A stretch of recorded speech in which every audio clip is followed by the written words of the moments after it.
haula wala quwata illa billah. Allahumma shalli wa sallim wa barik ala sayyidina Muhammadin Rasulillah wa ala alihi wa sahbihi wa mawalah. Yang terhormat para alim, para yai, Bapak Sutikno selaku anggota DPRD, Ketua MWC NU Kedung Adem beserta seluruh jajarannya, Syuriah beserta jajarannya, ini diwakili Katib Syuriah. Saya kemarin ikut muktamar peradaban yang di Hotel Shangri-La. Niku ketinggalan yang pembawa acaranya itu bukan orang NU yang tahu bahasa Arab. Jadi katib itu disebut khotib am. Ini khotib umum ya, katib namanya. Guyu aja. Jadi pentingnya orang tahu gitu saya.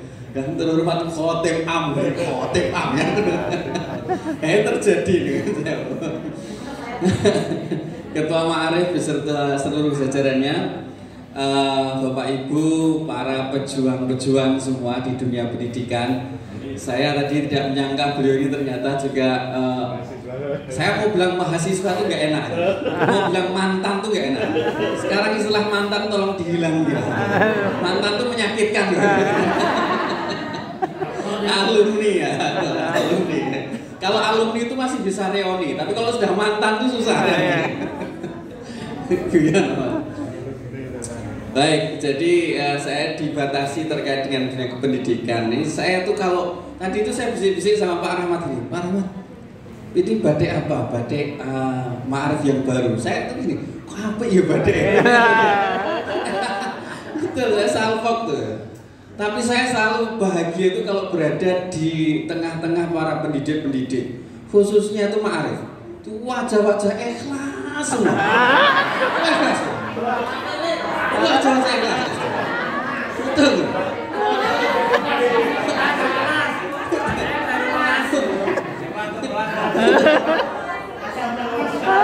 Lebih khusus lagi yang belum sertifikasi. Ikhlas wajahnya.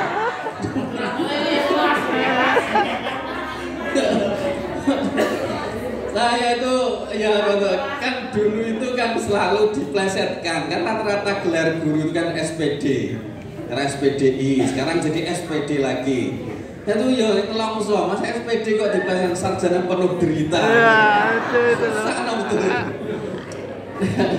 Tapi betul, insyaallah. Kenapa saya bisa mengatakan begitu? Lebih-lebih lagi misalkan guru ini kan guru MI, ada guru PAUD, ada ya? Ada. Masya Allah. Saya itu kalau ngajar saya tanya itu guru PAUD itu, Mbak, dulu saya menjadi kan gajinya berapa? Saya tanya gitu. Yang satu bilang 250 juta. Wah, akeh kowe aku 150 juta. Udur-uduran wis akeh kowe. Itu aja dirampel lagi ya Allah. Jadi memang betul-betul. Terus mohon maaf ya, saya ini untuk mendikdayakan NU itu memang sebenarnya berawal dari panjenengan semua itu, yaitu tadi keikhlasan itu. Saya tak cerita sedikit waktu saya masuk di dulu STAI pertama. Itu orang nggak percaya nyun sewu ya. Kemarin ada teman saya, jadi dia itu ya untuk ukuran warung tuh warung besar lah, sudah besar. Karena punya investasi juga banyak. Itu kan anaknya lulusan pendidikan di Malang, terus mau pulang ke Bojonegoro itu ditawari untuk jadi guru honorer atau entah itu guru apa, pokoknya itu dengan gaji, tahu ditanya gajinya dulu 400.000, itu mundur, mending milih di kerja di pabrik di Malang. Terus saya bilang gini sama ini bapaknya, saya bilang gini, sampai ngerti, saya pertama kali jadi dosen di STAI, gaji saya itu 260.000. Kaget dia. 200.000 turun juta 100. 200.000 tenang billahi aku. 200.000 saya bilang. Sakulan bir, mosok tenan. Terus saya bilang gini, sampai ngerti Pak, 260.000 itu jangan lihat 260.000-nya, berkah ya Pak. Yakinkan sama anakmu, berjuang di dunia pendidikan, itu berkah. Hidup-hidup sugih dewi pokoknya.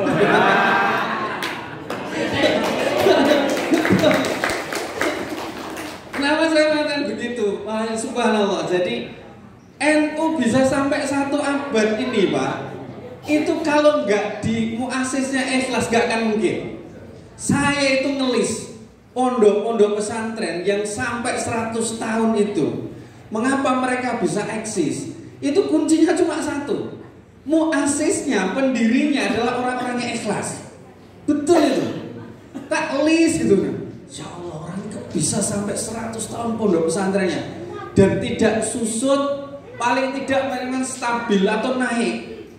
Itu satu, keikhlasan mereka. 2, totalitas mereka. Jadi total betul, nggak berpikir apa-apa pertama itu. Nah akhirnya saya membuat satu rumus sederhana, totalitas plus ikhlas sama dengan ajaib. Itu rumus saya, bukan jenengan. Lakukan itu. Saya tahu persis kondisi MI, kondisi aliyah, MTS-nya Ma'arif, RA-nya seperti apa. Tahu persis. Dan subhanallah, tapi nyun sewu, jangan kecil hati. Saya ingin nanti kita ajak bersama-sama bareng-bareng di forum ini untuk kemudian bagaimana sih merubah paling tidak mindset ya. Karena orang luar itu kalau melihat krungu Ma'arif itu mesti ya satu desa gitu. Kesannya desa, 2 tidak berkualitas, 3 hidup segan mati juga tidak. Itu kesannya itu. Jadi kan perso, Wonogiri kampus sekarang itu bisa menjadi seperti ini. Saya ingat betul masuk, orang bilang gini Pak, kampus ini kayak kandang. Kampus koyok kandang. Tapi silakan jenengan sekarang datang ke Wonogiri. Udah berubah. Gambarnya saya ingin memberikan gambaran sederhana. Apa itu totalitas plus ikhlas sama dengan ajaib? Itu sama persis yang dilakukan oleh pendiri-pendiri NU. Tidak mungkin organisasi itu bisa sampai berumur 100 tahun, 1 abad itu kalau tidak kemudian ada keikhlasan totalitas. Makanya jenengan sangat paham sekali bagaimana sejarahnya para ulama-ulama dulu, muasis-muasis dulu mendirikan NU itu luar biasa. Dengan penuh tantangan sedemikian rupa. Jadi kalau kemudian Muktamar 34 yang di Lampung, saya alhamdulillah juga hadir. Di Jombang saya hadir, di Lampung juga hadir. Kalau kemarin juga 1 abad kok misalnya nggak hadir itu teman. Karena bagian dari sejarah betul. Nggak mungkin masuk umurku sampai 100 tahun aja mungkin. Jadi benar-benar melaku dari tempat, tapi ya subhanallah ya, itu namanya orang baik itu selalu ketemu orang baik, itu prinsip ya. Saya itu pokoknya nggak mikir sampai Sidoarjo ini nginep neng di. Pokoknya yang benar Unusida memberikan tempat fasilitas tidur di ruangannya dengan karpet. Pokoknya surga itu nenggono ya. Tapi malah justru dapat apartemen gratis lagi. Aku tuh masya Allah, kok nggak api-api mentoyo. Ini ketemu, nah, Pak Yuki sudah dapat tempat nih? Belum, saya bilang itu. Sama siapa ini? Ada teman-teman kebetulan dosen-dosen UIN Walisongo yang juga kebetulan ya juga nggak sengaja dia WA saya ternyata mau berangkat ke Sidoarjo. Ketemulah di sana. Berapa orang? 4 orang. Ya sudah ini saja. Kebetulan ini ada apartemen yang kosong. Kasihlah kunci apartemen itu, nggak usah dibayar, ini sudah dibayar semuanya. Masya Allah. Sampai ke bawah Pak, sampai ke bawah ternyata satu apartemen itu ternyata ketemu sama direktur Ditis, terus kemudian kasubditnya, turun ke bawah makan gratis lagi. Ke bawah kita mau berangkat Gojek nih Leon saya tuh. Gojek itu saya mulai Gojek, Pak hari ini 1 abad gratis semuanya. Kok orangnya gratisan dong ini. Walaupun harus ke stasiun akhirnya jalan kurang lebih 3-4 kilo ya, tapi seneng lah gitu. Ini subhanallah, ini kan apa yang ingin saya sampaikan bahwa ketika di Lampung itu Muktamar 34 yang kemudian menuju 1 abad itu kan temanya yang sekarang kemudian dibuat itu kemandirian warga untuk perdamaian dunia. Jadi yang pertama itu adalah kemandirian. Nah kemandirian ini saya kaitkan dengan kemandirian pendidikan. kalau sebelumnya yang sering dibahas itu kemandirian ekonomi. Tapi memang sebenarnya antara pendidikan dengan ekonomi dan semuanya itu tidak bisa dipisahkan. Satu dengan yang lainnya itu saling kemudian beririsan. Yun sewu. Kenapa saya mengatakan begitu? Karena ini contoh sederhana. Jadi kan pernah mendengar atau paling tidak baca berapa jumlah kasus di pengadilan agama yang mengajukan gugatan cerai. Mohon maaf, karena ini ada kaitannya nanti kaitannya dengan dunia pendidikan juga. Dalam 2022 saja itu 3.000 lebih. Yang gugatan cerai itu sekitar 2.900-an. Dan jenengan perso, bulan kemarin saja yang mengajukan nikah dini itu sekitar 532. Dari 532 pernikahan dini itu nyon sewu nggih, itu usia 15 sampai 19. Nah, 4%-nya itu disebabkan karena MBA. Jadi kan tahu MBA, Married by Accident, zaman biyen LKMD, lamar keri meteng dhisik. Subhanallah. Dan ini nyuruh saya rata-rata anak kemarin itu bahkan anak SD, anak SMP. Yang SMP itu nyuruh saya SMP negeri dan dulu terkenal sekali. Awalnya itu nggak ada yang tahu, bocah itu ketok biasa. Nah, ketahuannya apa? Itu sesama anak SMP.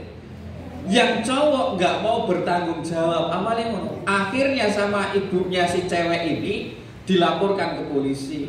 Lah karena dilaporkan ke polisi, akhirnya polisi datang ke SMP si cewek ini. Karena tahu kasusnya guru-guru yang lainnya, akhirnya dikembalikan ke orang tuanya dalam arti dikeluarkan dari sekolah. SMP. Masya Allah. Dan jadi ini yang menyebabkan Yun Sewu. Jadi pendidikan, kenapa saya itu ada sisi bahagianya ketika sekarang rata-rata MI menjadi rujukan. Sekarang rata-rata pondok pesantren menjadi rujukan. Bahkan Yun Sewu beberapa sekolah dasar itu sampai tidak mendapatkan siswa. Saya pernah diundang untuk isi sekolah dasar negeri, Pak. Jadi kan tahu pertunjukannya apa? Pertunjukannya adalah hafal Yasin, Pak. Saking gak untuk muridnya. Piye supaya masyarakat ini gelem sekolah di situ. Jadi ada nilai plus. Nah ini yang harus di-up differentiate-nya. Tapi sebelum ke sana saya ingin panjenengan, ini tugas berat sekali. Karena akhirnya kemudian menjadi satu siklus. Kalau Yun Sewu pernikahannya pernikahan dini, anak belum matang, jadi kan bayang no, mosok cah SMA gendong anak, mosok sekolah nyusoni anak, itu orang mungkin loh Yun Sewu. Dan labilnya anak masih main, lalu dipaksa untuk kemudian beban berat menghidupi keluarga. Yang terjadi apa? Ribut, rame, akhirnya terjadi perceraian. Ketika melahirkan, karena secara reproduksinya belum matang sekali, melahirkan anak yang akhirnya stunting, gagal tumbuh. Itu yang menjadi permasalahan. Jadi muter, Pak. Dari mulai faktor ekonomi sampai pendidikan. Ketika usia pendidikannya rendah, ini juga berakibat dampak besar. Ya, ini tidak disadari. Makanya gimana kemudian NU itu berperan betul. NU itu berperan betul untuk problem-problem permasalahan yang ada di masyarakat. Gak usah jauh-jauh. Problem pertama misalkan tadi kemandirian, sebelum pendidikan ada di keluarga. Gimana supaya keluarga Yun Sewu guru itu panutan, Pak. Makanya di desa celukane ru. Tasik mau betul, Pak? Tasik. Bapak saya celukane ru kok. Bapak mertua saya diceluk ru. Tidak ada orang yang dihormati tinggi kecuali profesi guru. Jadi kan perso, teman saya itu di Jakarta. Dan dia nanya apa? S1, S2, mari ngono sampai sekarang dia jadi wartawan di Jakarta. Bapaknya itu kalau bilang sama saya, Mas tulung nek sampean jenengan ketemu Kandhanono, kon mulai ae ning Tuban. iki lo duwe yayasan, kok dadi guru. Wong guru ki lo tambah tuwek tambah dihormati. Lah wartawane ora. Nyun sewu lho, yang profesi wartawan sangat penting. Saya enggak mengecilkan. Tetapi ini omongannya bapaknya supaya saya itu nerimo putranya mau kembali ke rumah jadi guru. Guru harus kasih menjadi guru. Saya ngene gak wingi ketemu aku pertama pulang mampir bujur kok deh. Bojomu ganti aku. Dudu iki Mas aku. Coba ngomong. Tibake kok loro Pak. Perasaan biar duduk iki ya. Saiki kok iki. Kendelmen koyo aku ngono. Kira wartawan kuat ya aku ngono. Ini guyon loh, tapi real betul.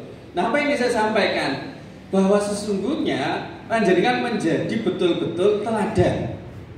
Maka semaksimal mungkin, apalagi membawa embel-embel ma'arif NU, semaksimal mungkin bagaimana keluarga itu nyun sewu, semaksimal mungkin untuk tidak berpisah.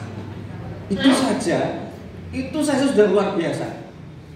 Saya tahu persis memang betapa beratnya loro-loro ini podo ning ma'arife.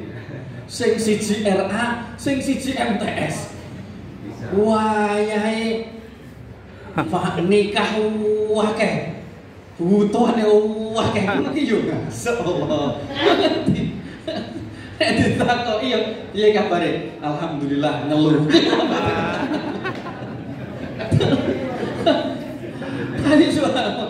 Tapi saya ingin memberikan, mohon maaf ini masukan saja. Jadi satu, keluarga ini, kemandirian keluarga ini nanti masuk ke kemandirian pendidikan nanti, terus kemudian ada kemandirian ekonomi. Tiga hal ini satu hal yang tidak bisa dipisahkan.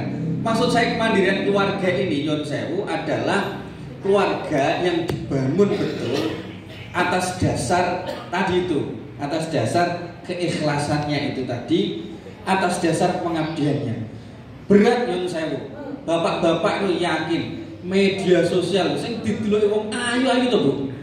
Sing enum-enum. Nyun sewu saya kadang-kadang saya skip loh. Aku wedi. Takut apa? Allah mencabut rasa cinta saya ke istri saya. Karena wis ilang rasa geng karo bojone iki terus piye ya? Alamat. Ngeri itu saya.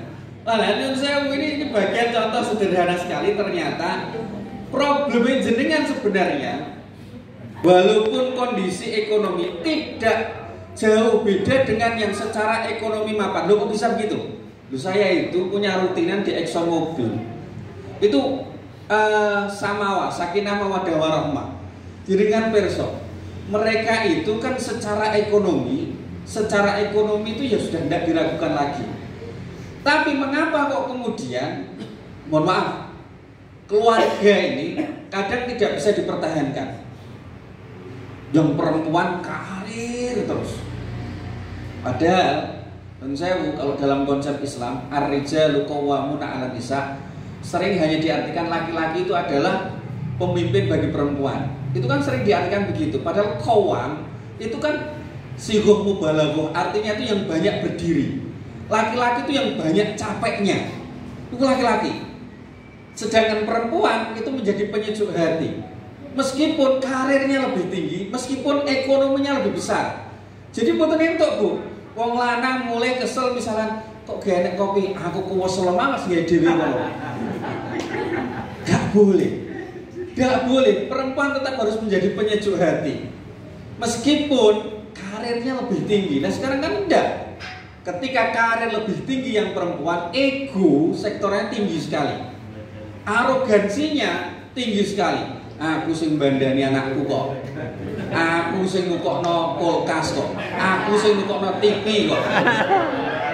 Hancur ya semua kabeh. Iya dan saya. Ini sederhana. Tolong dipahami. Nah, NU terus memahami itu. Posisi yang memahami dan saya keaswajaannya itu harus dipahami dari hal yang ar-rijalu qawwamuna. Qawwam itu laki-laki capek secapek-capeknya, tapi perempuan menjadi penyejuk hati. Sehingga juga begitu, laki-laki nggak boleh leha-leha. Wong lanang kok klentrak. Cocok belas. Ora cocok. Ya lanang kerjane ning ngarep TV glibang. Oh, HP ini sambil rebahan delok statuse wong. Wong lanang macam opo iki?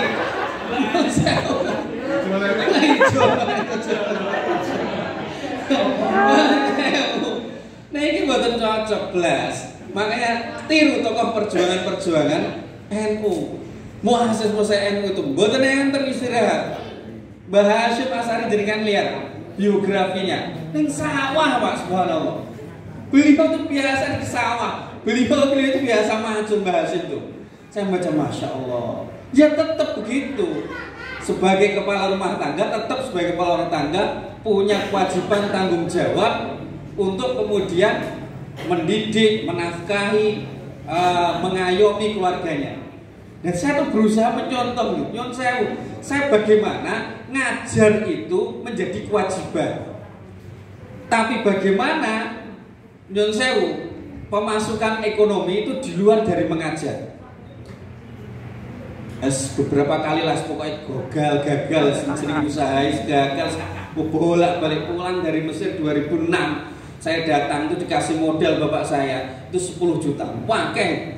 Jadi kan perso saya damel nopo, saya buat kolam lele sekitar 8. Bibit yang tak lebok nanti mati. Atok loh nih saya. Masya Allah. Akhirnya saya masih ingat tuh namanya Pak Imam. Pak Imam itu dinas perikanan. Saya beli dari bibit beliau. Beliau kalau pulang itu mampir ke rumah saya ngajari saya. Mas nek udan deres. Kalau ini sebioro uyah ditunjukkan ya. Sampai kemudian saya berhasil itu tapi bingung pengedon. Pagi hari badhe subuh ning pasar Bojonegoro. Angger wong tareng jenengan kersakaken lele. Mbok nenten sing kejoki Mas, mbok nenten sing kejoki. Mulai. Jenengan akhirnya saya pulang sampai rumah itu bingung piye carane sing jenenge lele nek ra dipakani iki gedhe ndase to. Itu enggak. Ini kalau enggak segera dijual akhirnya jangan terus dibeli tengkulak Mas. Dibeli tengkulak masih ingat harga 1 kilonya 6.000 diutang bisa. Lah bangkrut akhirnya. Usaha neng jajal usaha karep usaha sapi. Punya duit sedikit nelpon adik saya. Piye joinan usaha sapi? Jawaban adik saya, "Lah nek sapine mati piye?" Ya dikubur lah. Ya Allah. Gimana supaya mandiri secara ekonomi? Karena saya tahu persis ngajar itu subhanallah. Memang sudah bagian dari passion istilah anak muda sekarang. Bagian passion itu memang kenikmatannya di situ. Keinginan saya itu di situ dari dulu. Jadi akhirnya kemudian gagal lagi. Akhirnya sekarang ya alhamdulillah nyun tulung. Jenengan doakan saja ya itu usaha telur ayam, telur horeng. Kandangnya ada di Magetan, di rumah mertua saya. Kalau telurnya ada di Bojonegoro distribusinya. Yang mugo-mugo orang enak flu burung. Ini berproses saja. Nah, kalau kita niatkan semua yang tentang keikhlasan, itu aneh. Bahasa saya aja, totalitas. Jadi kan maksudnya yang menjadi mahasiswa saya itu masih ingat betul. Ketika gaji 260, terus kemudian ngajar di tempat lain 360. Buat susu anak saja udah 200. Saya tuh internet langganan waktu itu 200.000. Saya cuma ngedem-ngedem bojoku itu. Wis to, apa menikah sih tinggal di rumah pondok indah mertua. Wis to mengkene wae. Sik adem-dem ae oke. Ben ora oleh lah pokoknya. Nah gimana lagi? Saya itu Masya Allah lah proses yang namanya memutuskan untuk memilih dia menjadi pendamping hidup itu kan unik juga. Karena saya nggak pernah kenal, dikenalkan adik saya. Lah yang mau ngelamar dia itu dari mulai polisi sampai pegawai bank sampai kemudian ada dokter. Terus aku gini, nah jadi awakmu kok gelem ben nerima aku sih? Jawabannya kok khilaf.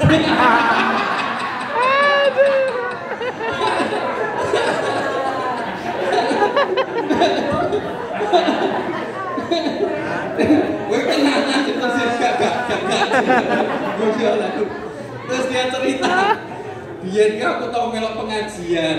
Terus ustadznya itu bilang gini, kalau ada orang yang datang melamar kepada kamu dan dia dilihat soleh, baik, maka jangan ditolak. Aku GR. Saya pertama datang itu sudah kenalan tuh. Wah, duwe somang. Alhamdulillah saya dipertemukan Bapak Ibu ini guru SD. Jadi paling tidak nek guru cara berpikirnya gak materialistis kan gitu loh Pak. Gak materialistis. Lah bondo dengkul tok jadi. Saya ajak betul-betul berproses. Jadi subhanallah, makanya nyuwun sewu. Kalau guru yakinkan betul. Ketika saya membaca nyuwun sewu secara normatif ya, secara normatif hadisnya itu sampai kemudian semut ning nggone leng mendoakan guru-guru. Sampai kemudian paus di dalam lautan mendoakan guru-guru. Saya tuh kadang-kadang enggak tuh bagaimana uang yang segitu bisa kemudian berputar dan kemudian bisa berjalan. Itu enggak tuh. Logika matematika manusia enggak nyampe.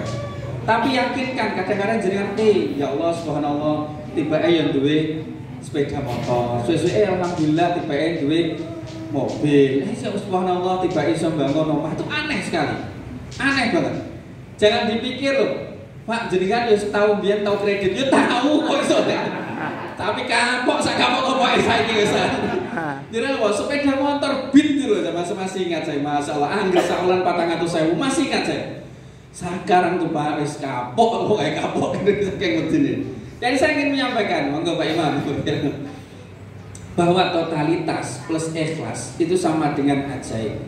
Maka ini untuk ma'arif, pola pendidikan. Bagaimana merubah brand? Kenapa begitu?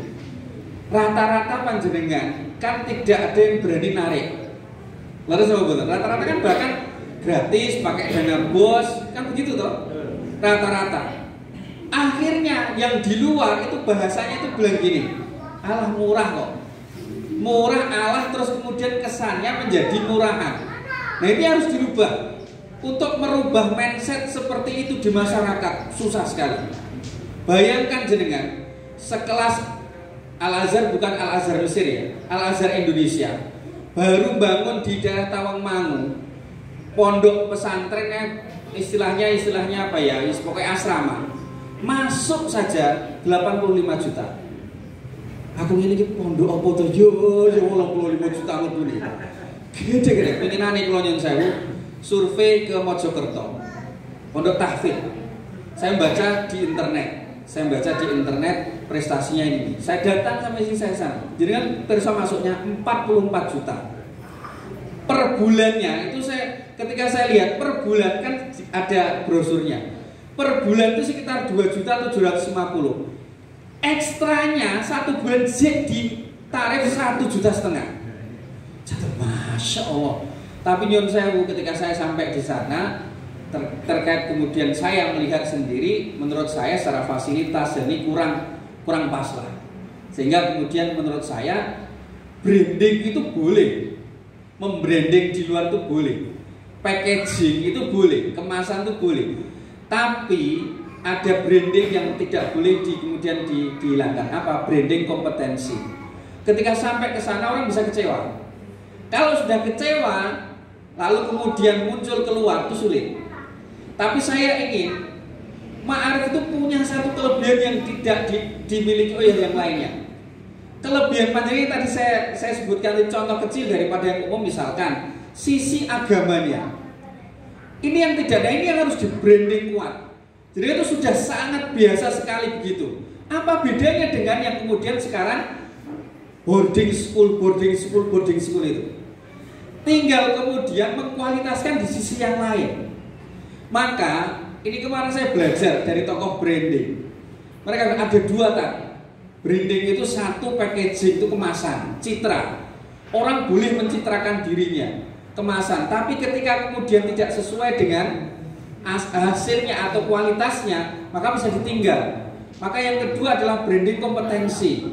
Nah ini yang kemudian harus diperkuat. Satu, dari guru-gurunya. Gurunya juga harus membranding dirinya menjadi memang guru-guru yang berkompetensi, kompeten. Mboten nyuwun sewu, wayahe jam 7 masuk, gurune teko jam 10. Branding itu terus piye? Branding terus piye? Nyuwun sewu lho nggih. Kompetensinya menjadi guru itu harus betul-betul, nah caranya di-upgrade, dan itu butuh keikhlasan panjenengan dan totalitas. Kembali lagi ke situ. Kalau totalitas dan keikhlasan itu barengan dengan kompetensi branding ini, naik langsung Pak. Tapi nyuwun sewu memang butuh berat sekali untuk merubah mindset masyarakat itu. Karena yang terjadi apa? Branding kita itu terkait dengan pendidikan ma'arif itu ditentukan dari luar, bukan kita yang menentukan. Itu yang masalah. Saya ulangi gitu. Branding kita ma'arif itu ditentukan dari luar, bukan kita yang menghendakinya. Jadi ada dua arah. Nah sekarang untuk merubah itu butuh proses, tapi jangan kecil hati. Totalitas plus ikhlas sama dengan ajaib. Pun saya yakin itu betul, itu rumus saya. Maka sekarang ini, kemarin saya diberi rekomendasi di Pasuruan, di Gus-Gus itu sekarang sudah mulai punya mindset yang berbeda. Misalkan di Lirboyo itu punya pondok namanya yang untuk modern itu Arisalah, enggak salah. Arisalah. Gitu. Nah kemarin itu sebenarnya saya itu pengen survei ke sana. Di Lalah itu nggak usah survei. Saya ketemu bapak yang menyekolahkan putranya di sana. Jadi kan besok Pak, masuknya saja sudah susah. Masuknya itu betul-betul dengan seleksi yang sangat ketat. Tapi betapa saya kagetnya, saya tanya Pak, kalau di sana itu SPP danianya berapa? Jadi kan besok berapa Pak? 1 bulan bayarnya 10 juta dan harus dibayar 3 bulan. Aku mundur teratur. Mundur alon-alon tenan. Dan tapi uniknya dalam tanda kutip istilah jualan laku Pak. Saya lihat profilnya di website, rata-rata sekolah di luar negeri lulusannya. Akhir kemarin yang bapaknya ini daftarin jenengan saat ini kursus bahasa Jerman, insya Allah sebentar lagi mau ke Jerman. Insya Allah. Terus kemudian jadi di Pasuruan juga saya lupa namanya. Kemarin disampaikan ke saya, di Ustaz jenengan Badianu. Saya lupa Gusnya siapa di kotanya jenengan, kalau ke sana saja. Itu cocok lah buat jenengan. Jadi sekarang itu sudah masanya nyuwun sewu, pendidikan ma'arif itu bisa terbranding sedemikian rupa sehingga kesannya di luar itu bukan hanya sekedar selama ini underdog lah yang dibawa, tapi bagaimana kemudian meningkat. Dan satu itu dari upgrade